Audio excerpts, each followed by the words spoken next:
Welcome to my YouTube channel, Tony Su Vega, your feng shui guru and paranormal expert.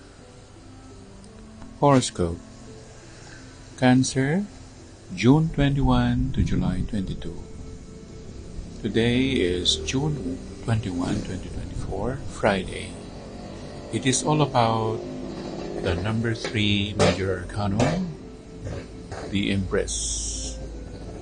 There will be celebrations you have to attend, especially if your star is negative.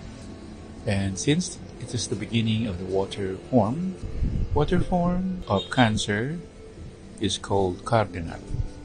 Cardinal water would mean that she is the mother of the water, while the Scorpio is the father of the water, and the Pisces is the brother or the sister of the water.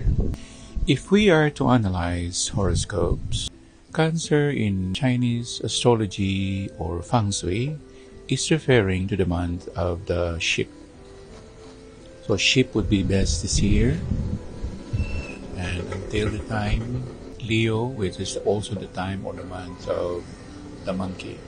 Ang ating araw pong ito ay araw ng Biyernes, 21 ng Hunyo 2024, panahonan ng Cancer, June 21 to July 22.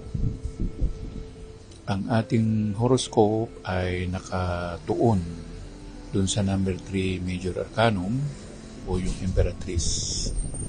Ang panahon na ito ay nagtutukoy pa rin sa sinasabing ang mahalaga ay ang pagtutulungan ng buhay-buhay.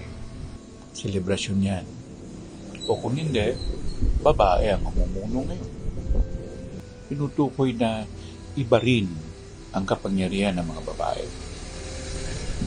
Hindi basta matatawanan ng mga lalaki ang kapangyarihan o ang karapatan o ang ginagawa ng isang babae. Minsan, sila nga ang nagbabalanse sa kaganapan sa mundo. Pag wala ang babae, paano na ang mundo?